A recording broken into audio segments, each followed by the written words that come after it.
Passport விண்ணப்பிப்பதற்கான விதிமுறைகள் தளர்த்தப்படுவதாக மத்திய வெளியுறவுத்துறை அமைச்சகம் அறிவித்துள்ளது. பாஸ்போர்ட் பெறுவதற்கு 1989 ஆண்டுக்கு பின் பிறந்தோருக்கும் இனி பிறப்பு சான்றிதழ் கட்டாயம் இல்லை என வெளியுறவுத்துறை அமைச்சகம் தெரிவித்துள்ளது.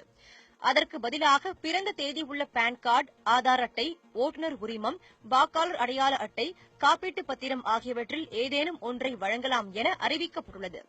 மணமானவர்கள் திருமண சான்றிதழ் சமர்ப்பிக்க வேண்டிய கட்டாயம் இல்லை எனவும் வெளியுறவுத்துறை அமைச்சகம் தெரிவித்துள்ளது.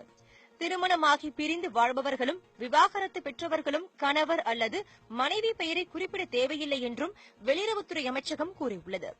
பாஸ்போர்ட்டுக்கு விண்ணப்பிப்பவர்கள் தாய், தந்தை என இருவரின் பெயரையும் சேர்த்து குறிப்பிட வேண்டியதில்லை. தாய், தந்தை அல்லது பாதுகாவலரில் யாராவது ஒருவரின் பெயரை குறிப்பிட்டாலே இனி போதுமானது.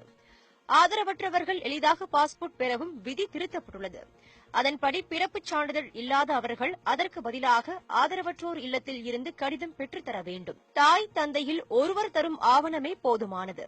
தங்களின் குருவின் பெயரை பின்பெயராக கொண்ட சாதுக்கள், சாமியார்களும் அந்த பெயரிலேயே பாஸ்போர்ட் பெறலாம்.